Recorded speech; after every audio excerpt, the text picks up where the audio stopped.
나의 감정을 어떻게 해야겠습니까? 라에 대한 대답이 놀랍게도 이렇게 하세요가 아니라 스승을 찾으세요 라는 말로 저는 대답하고 싶은 거예요. 이거를 미리 공부하고 내가 겪지 못했던 아픔을 느껴보신 분, 귀한 스승을 먼저 만나신 분들을 찾아서 스님, 저의 이 분노를 어떻게 해야겠습니까? 이 분노라는 것은 도대체 어떤 얼굴을 가진 겁니까? 어떻게 생겨나고 어떻게 사라지는 겁니까? 없애야 되는 게 아니고 일단 그거를 먼저 여쭙고 거기에 대한 노하우, 거기에 대한 지혜를 얻으면 그 다음부터 분노라는 것은 나의 연장이 된다는 거예요. 이 연장이 많지 않은 분들이 있어요. 그게 특히 자식을 키우는 우리 부모님들 보면은 많은 연장이 있을 수 있거든요. 근데 이 연장을 배운 적이 없는 거예요. 그러니까 이제 대부분 아버지들은 화내는 거 아니면 고개 돌리는 거. 알아서 해 당신이. 내가 돈까지 벌어오는데 이것까지 해야 돼? 이게 주특기잖아요, 우리나라 남자들. 이게 정말 비겁한 얘기거든요. 같이 해야죠, 다. 네. 특히 자녀 양육은 같이 해야죠. 도망가는 거예요. 왜냐면 나는 어떻게 될지 모르겠어 라는 의미 같아요, 제가 듣기. 남자분들하고 제가 상담을 많이 해보면 그래요. 그러니까 이거는 스승을 먼저 만나야 된다. 결혼하기 전에 스님 어떻게 해야, 스승님 어떻게 해야 결혼 생활을 행복하게 할 수 있겠습니까? 다툼이, 분란이 생겼을 때 어떻게 해야겠습니까? 스님, 제가 자식을 낳을 건데요. 자녀 계획이 있는데요. 어떻게 해야 건강한 아이를 낳을 수 있고 어떻게 해야 아픈 친구가 태어났을 때 굉장히 확률 높죠? 아시죠? 제 자식이 아픈 상태에 태어났을 때 제가 이걸 어떻게 감당해야겠습니까? 다 여쭤봐야 되잖아요. 우리가 수영 배우기 전에 다리에 쥐 났을 때 어떻게 하라고 배우죠. 그죠? 그럼 질문하는 거야. 아니 쥐도 안 났는데 왜 그걸 미리 알려줘요? 이것만큼 어리석은 게 없어요.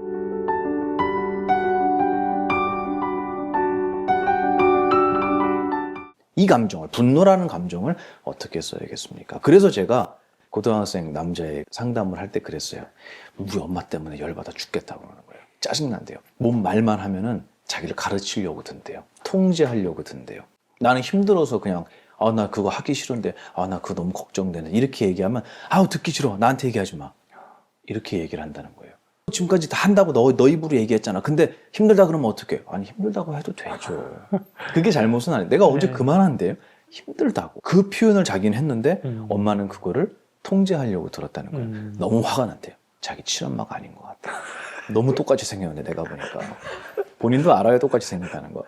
너무 짜증난대, 우리 엄마 정말. 너무 짜증난대요.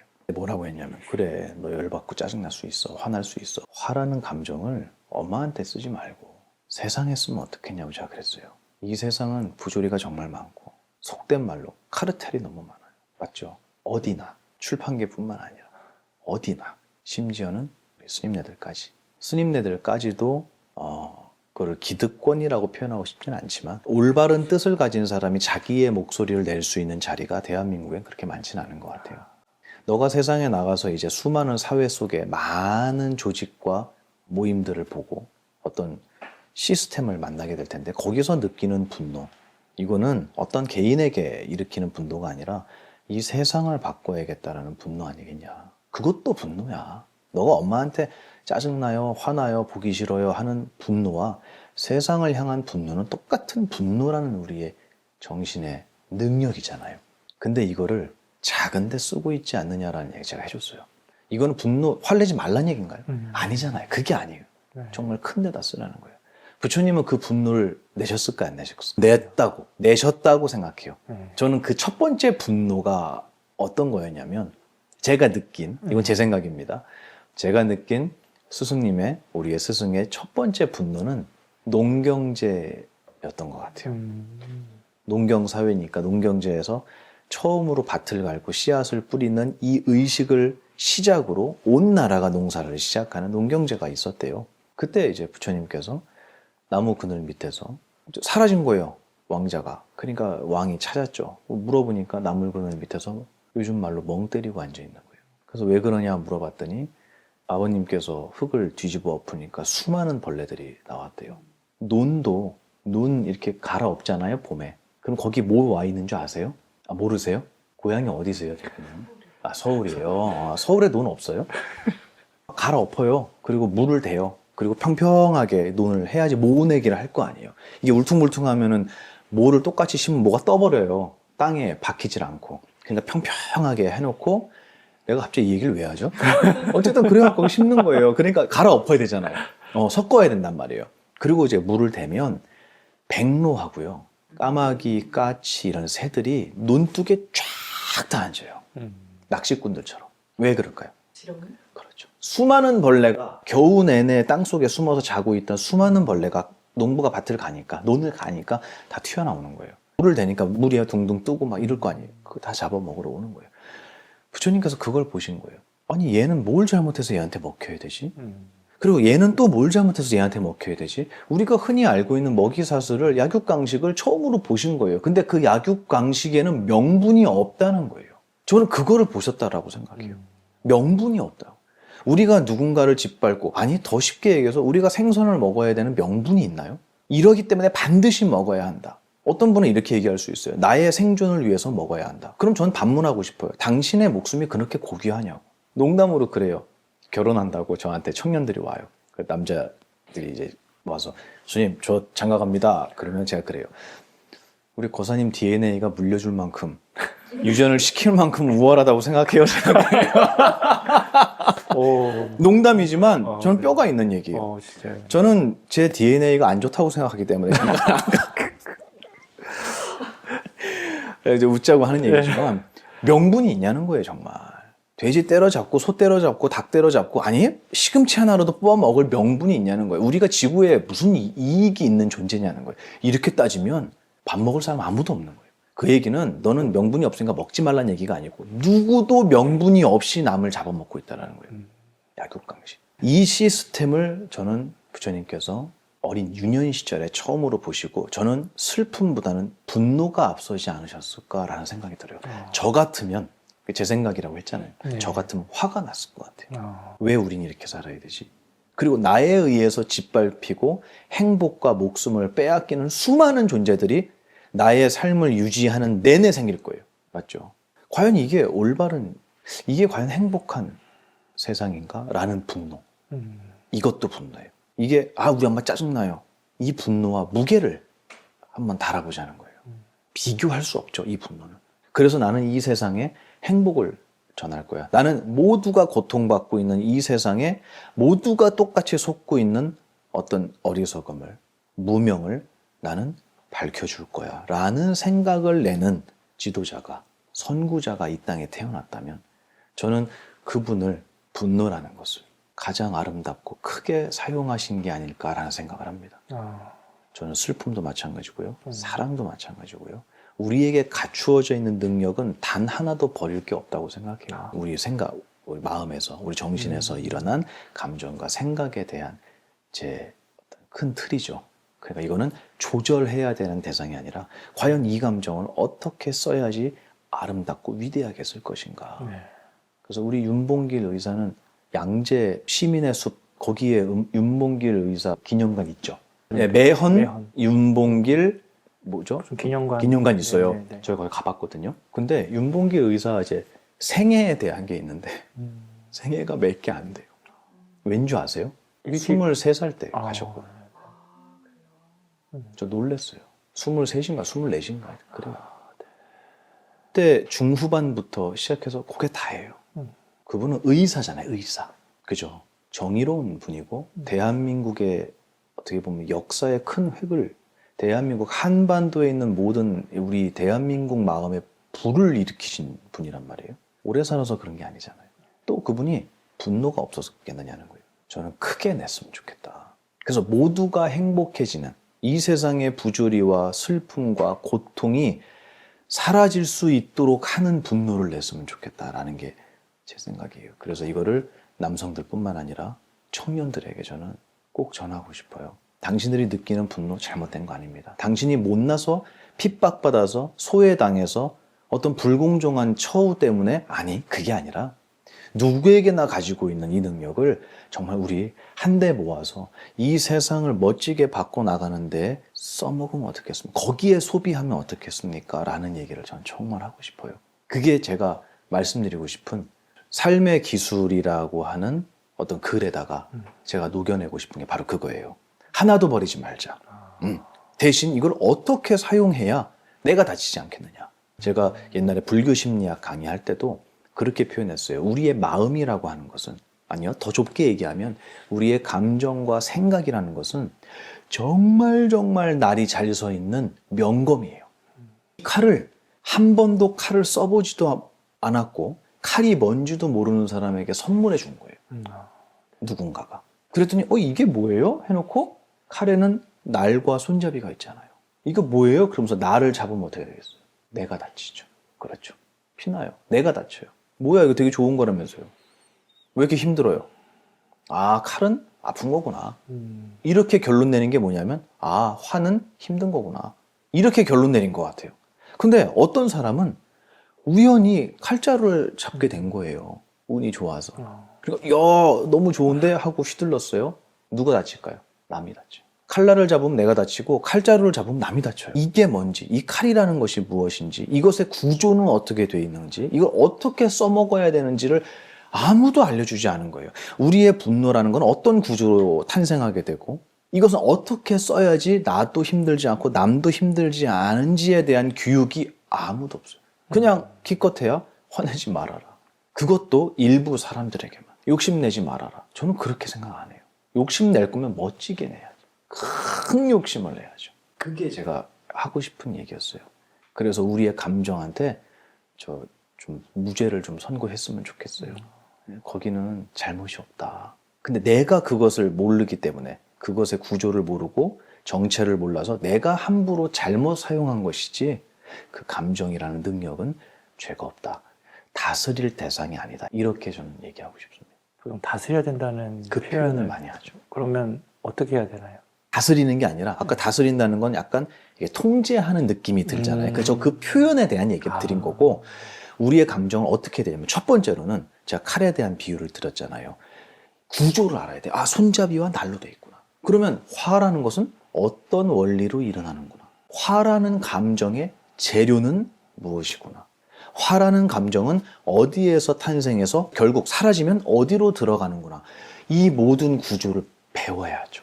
그래서 저는 이 배움이라는 거, 스승님께 법문을, 이제 불교에서는 법문이라고 얘기하잖아요. 스승님께 나에 대한 설명서를 강의 듣는다라는 것은 그 어떤 것보다 우선시 돼야 되는 것 같아요. 그리고 나면, 그걸 듣고 나면 그게 참선이 될 수도 있고 어떤 수행이 될 수도 있어요. 듣고 나면 그거를 자기에게 실제로 적용을 시켜봐야 되지 않겠어요? 네, 저는 그게 수행이라고 봐요. 그래서 첫 번째는 뭐냐면, 내 감정을 어떻게 하려는 게 문제가 아니라 이 감정이라는 것의 민낯을 먼저 보자. 어떤 원리로 얘가 생겨나는지, 재료는 뭔지, 특징은 뭐고, 그걸 알아야 내가 잘 쓸 수 있잖아요. 그거를 알려준 게 저는 불경이라고 배웠어요. 그리고 실제로 불경에 많은 설명이 나와요. 없애는 게 아니고. 욕망에 대한 주제로 우리가 얘기를 많이 나누었는데, 네. 보통 또 탐진치의 탐일 그렇죠. 수 있잖아요. 삼독이라 그래서 그렇죠. 우리를 죽이는 치명적인 독인데, 그거 같은 경우에 이제 잘 쓰면 된다 그러셨는데 사실 좀 막연하긴 하거든요. 그렇죠. 최상위의 욕심은 생사를 해탈한 어떤 출가의 길, 수행의 길을 가는 것이다 라고 하셨는데, 일반인들에겐 추상적으로 느껴질 수가 그렇죠. 있어요. 저 명품백 사고 싶어. 그러니까 구부 듣고라고 하셨는데 계속 얻고 싶어. 맞아요. 예, 안 사라져. 맞아요. 이게 이제 탐인데, 그렇죠. 고통케 하지만 또 오늘 출근하고 열심히 일할 동력도 되거든요. 맞아요. 네, 그렇죠. 이런 게 막 불쑥불쑥 일어날 때 맞아요. 어떻게 해야 이게 잘 쓰는 게 될 수 있을까요? 그게 이제 그 탐진치에 대한 것도 굉장히 많은 분들이 깊이 생각해 봐야 할 주제예요. 아주 재미있는 주제예요. 왜냐하면 탐진치 그러면 뭐 욕심, 탐은 탐욕, 그다음 진은 뭐 분노, 치는 어리석음 이렇게 하잖아요. 이거야말로 되게 미끄러운 설명이에요. 미끌미끌해. 잡히지가 않아요, 손에. 근데 그렇게 말고 저는 조금 더 손에 잡히도록 설명을 드리고 있어요. 뭐냐면 탐자가 한문이 어떻게 되어 있냐면, 지금, 이제 금자 밑에 조개패가 있어요. 그럼 지금이라는 순간이 뭘로 가득 차 있는 거예요? 조개 패자는 한문에서 돈을 얘기해요. 돈으로 가득 차. 그렇죠. 이거 정말 말 그대로 탐욕이에요, 탐욕. 이거는 가질 수 없는 것을 가지려고 하는 욕심을 탐이라고 저는 얘기해요. 가질 수 있는 거는 탐이 아니죠. 예를 들어서 제가 우리 팀장님 만나서, 아유, 반갑습니다. 그리고, 아유 정말 반가워요. 그리고 저의 반가움을 표현했어요. 이것도 탐인가요? 이걸 표현하고 점심을 얻어먹으려고 한다. 이러면 탐일 수 있어요. 근데 그냥 표현했잖아요. 그죠? 그렇죠. 반가움을. 이거는 내 반가움을 저 사람에게 전해주고 싶어라는 저의 욕망, 욕구가 반영이 된 거예요. 이건 탐이라고 안 해요. 불가능한 걸 하려고 노력하는 게 탐이에요. 그러면 그게 이루어지겠냐는 거예요. 안 이루어지죠. 어렵죠. 안 이루어진다는 걸 빨리 알아야 되겠네요. 빨리 알아야 돼요. 근데 그거를 경험하고 알기에는 인생이 너무 짧아요. 이거 되게 중요한 얘기예요. 그래서 경험하지 않고 아는 게 최고의 복이라고 전 배웠어요. 이 얘기를 저희 스님이 해주셨어요. 제가 뭐라고 여쭤봤냐면, 스님, 저는 세상의 기쁨도 모르고 세상의 고통도 모르고 이 삶을 살아가면서 얻는 실패에 대한 슬픔도 모릅니다. 이 얘기는 곧 무슨 얘기냐면 이 가르침이 얼마나 귀한 건지에 대한 것도 모른다는 얘기예요. 맞죠? 이것이 간절하지가 않습니다, 저는. 이 간절하지 않은 제 마음이 너무 괘씸하고 힘듭니다. 그러니까 저는 나가서 고생을 좀 해야 되지 않겠습니까? 이걸 여쭤봤어요. 누구나 그런 생각 할 수 있어요. 할 수 있죠, 할 수 있죠. 근데 큰 스님께서 뭐라 그러시냐면, 너가 세상에 있는 고통과 슬픔을 느끼고 이 법에 대한 간절함을 얻고 싶어서 만약에 세상으로 나갔어? 좋아, 그건 느끼겠지. 근데 너가 일로 돌아올 수 있을까? 이 얘기를 해주시는 거예요. 그렇기 때문에 경험하지 않고 경험한 분의 이야기를 듣는다는 거는 축복이라고 생각해요. 그래서 저는 이 얘기를 안산 소방서에서도 했어요. 소방관들이 질문을 하는데 MZ 세대하고 기성세대들하고 대화가 안 된다는 거예요. 어디나 똑같아요. 맞죠? 어디나 똑같아요. 이것도 굉장히 중요한 주제라서 제가 길게 설명을 드렸지만 뭐 설명을 여기서 드릴 건 아니고, 결론은 뭐냐면 내가 경험하지 못했던 걸 저분들은 경험을 한 거예요. 거기서 내가 공짜로 얻을 수 있는 게 없겠냐는 거예요. 왜 그 생각을 안 하고 지금 있지 않은 일을 왜 옛날 얘기를 자꾸 하세요 라고 얘기하는데, 그 옛날 일 속에 내가 겪어야만 알 수 있는 지혜가 있다는 걸 전 분명히 알아요. 그거를 저는 저희 할아버지를 통해서 알았어요. 6.25 참전용사시거든요. 그분의 삶을 들으면 저는 그냥 마냥 감사해요. 산속에 있는 오두막을 들어갔는데 인민군이 하나 있더래요. 그 인민군 보면 어떻게 하죠? 쏴야죠. 바로 쏴 죽이면 돼요. 그럼 박수 받아요. 근데 인민군이 다리가 다 썩었더래요. 총 맞아갖고 못 움직이는 거예요. 그래서 벽에 이렇게 기대는데, 그 집을 벽돌집이라고 생각하면 안 돼요. 다 무너져가는 초가집 폐허에 들어가서 이렇게 기대에 있대요. 근데 저희 할아버지도 북한 분이시거든요. 고향이 원산이 있어요. 말투가 똑같아요. 그러니까 동양인 사람도 있어요. 쏴 죽여야 돼요. 뭐 동양이고 뭐 필요 없어요. 군복 보고 그냥 쏴 죽이는 거예요. 그러면 칭찬받는. 이게 전쟁이잖아요. 깜짝 놀라갖고 죽이려고 하다가 보니까 못 움직이는 거예요. 총도 없더래요. 그래서 왜 이러고 있냐 그랬더니, 나는 다리 다쳐서 난 이제 죽을 것 같다고, 여기서 나 지금 며칠째 이러고 있다 여기서. 그래서 물어보셨대요. 참 당신한테 묻기가 좀 그렇지만 혹시 먹을 게 있냐고 물어보셨대요. 당신도 며칠을 굶은 거예요. 그러니까 내가 먹으려고 했던 건데 저기 부엌에 가면 밥이 있을 거라는 거예요. 그거 당신이 먹으라 그러더래요. 자기가 먹다 남긴 게 있는데 그거 당신이 먹으라 그러더래요. 그래서 부엌에를 갔대요. 그러니까 밥이 있더래요. 여기서 퀴즈. 그 밥은 어떤 밥으로 떠올리셨어요 지금? 혹시 쌀밥 떠올렸어요? 거봐.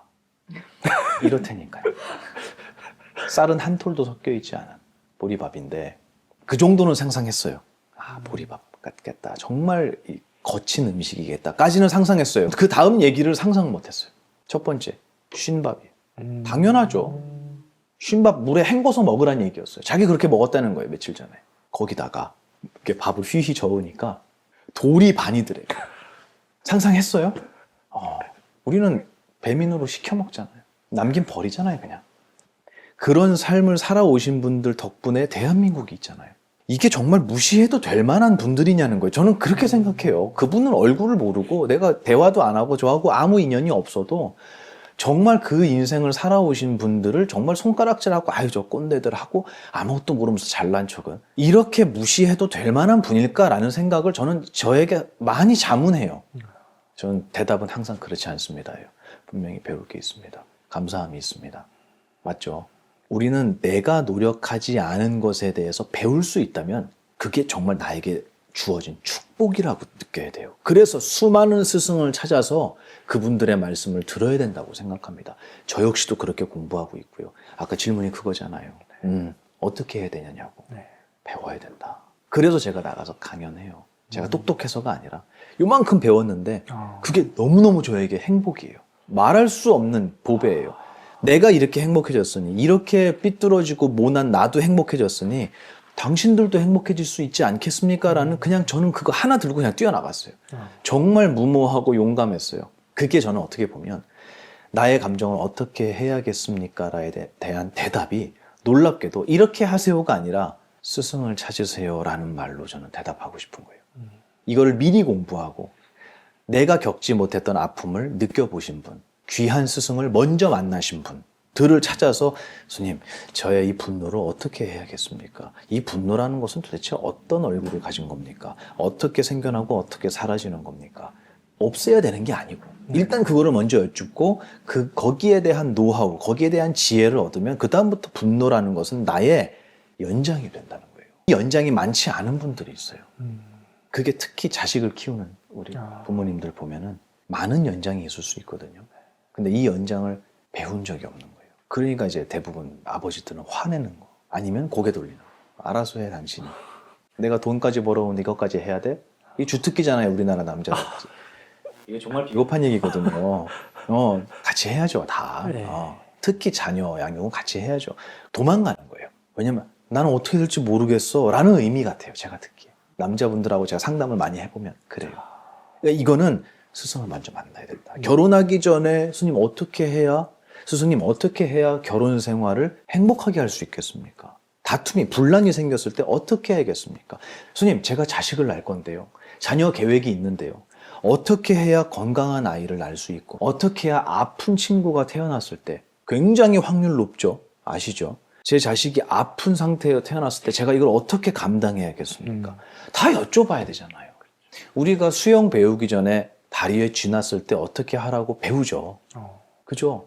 그럼 질문하는 거야. 아니, 쥐도 안 났는데 왜 그걸 미리 알려줘요? 이것만큼 어리석은 게 없는 거예요.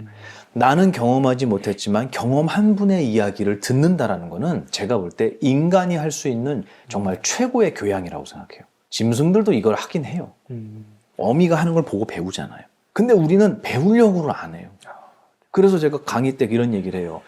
귀와 입은 동시에 열릴 수가 없어요. 얘가 열리면 얘는 닫혀요. 얘가 열리면 얘는 닫혀요. 근데 우리는 대부분 이게 열려있지 않은가라는 생각을 해요. 왜 제가 이 생각하냐면 제가 떠드는 놈이잖아요. 그러니까 제가 그 생각을 하는 거예요. 너가 떠드는 시간과 너가 귀담아서 배우는 시간하고 어느 게 무겁냐고 저 계속 물어봐요, 저에게. 그러니까 제가 외부 강의 줄인다 그랬잖아요. 저도 공부해야죠. 저도 귀가 열려 있어야 되잖아요. 전 모든 사람이 그랬으면 좋겠어요. 모두가 귀를 열고 남의 이야기를 좀 들었으면 좋겠어요. 옳고 그름을 판단하는 게 아니라 저렇게 볼 수도 있겠구나. 맞네. 이게 나는 A라고 생각했는데 B라고 볼 수도 있겠구나. 난 이게 기쁨이라고 생각했는데 어떤 사람한테는 이게 너무너무 힘든 이 기쁨 때문에 엄청난 고통을 얻었네. 이런 배움이라는 시간이 저는 평생으로 늘어났으면 좋겠어요. 고등학교 때까지가 아니고. 어떻게 감정이라는 것을 구체적으로 이해하겠습니까? 라는 거에 대한 대답은 배워야 된다. 스승을, 멘토를 무조건 찾아야 되고 대한민국의 멘토가 많아져야 된다라고 저는 생각해요. 그게 이제 아까 말씀드린 감정이라는 거 어떻게 다뤄야 되느냐는 가장 구체적인 대답은 저는 배우자. 일단 듣자.